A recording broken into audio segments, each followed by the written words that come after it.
हमारा lesson number 12 है, ठीक है। और लेसन का नाम है कबीर के दोहे।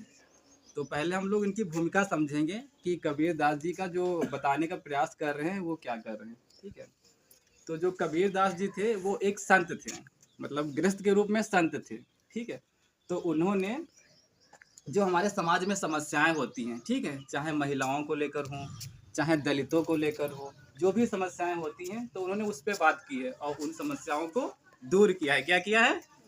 दूर किया है, ठीक। जैसे हम लोग हैं, हम लोग क्या करते हैं, घर से निकले, ठीक, घर से निकले और किसी ने छींक मारा या किसी छींक दिया तो हम लोग क्या कहते हैं, अब नहीं जाएंगे, अशुभ हो जाएगा, ठीक है। ऐसा नहीं करना चाहिए, ठीक है। जैसे हम लोग घर से निकले, कोई खाली बाल्टी लेकर मिल गया तो हम लोग क्या कहते हैं कि बाल्टी लेकर मिल गया, अब हमारे से गलत होगा, कहते हैं कि नहीं कहते हैं? ऐसा हमें नहीं करना चाहिए, ठीक है। ये सारी चीज़ों का ध्यान रखो।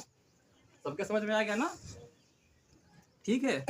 और जो एक दोहा देखो सभी लोग, ये दोहा पढ़ो, धीरे धीरे रे मना, पढ़ो सभी लोग। धीरे धीरे रे मना, धीरे सब कुछ होए, धीरे सब कुछ होए, माली सींचे 100 घड़ा, माली सींचे 100 घड़ा, ऋतु आए फल हुए। ऋतु आए फल हुए।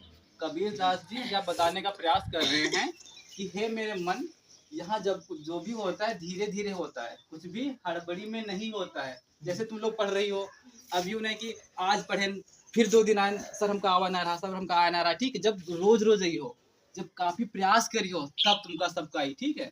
तो वही बता रहे कि कह रहे कि हे मेरे मन, यहाँ सब कुछ धीरे धीरे होता है, ठीक। कह रहे कि धीरे धीरे रे मना, धीरे सब कुछ हो, कि धीरे ही सब कुछ होता है, ठीक है। माली सींचे 100 घड़ा, ऋतु आए फल हुए। माली जो है वो 100 घड़ों में पानी डालता है, ठीक है। लेकिन जब उनका बसंत आती है, जब उन पेड़ का समय आता है, तब उसमें फूल आते हैं, ठीक है। ऐसे मतलब एक वसीयत भद्र हुई है जो शायर हुई है, तो उन्होंने एक शायरी लिखी है। उन्होंने शायरी लिखी है कि ये फूल मुझे कोई विरासत में मिले हैं, कि ये फूल मुझे कोई विरासत में मिले हैं, लेकिन तुमने मेरा कांटों भरा बिस्तर नहीं देखा, बिस्तर नहीं देखा। जैसे आज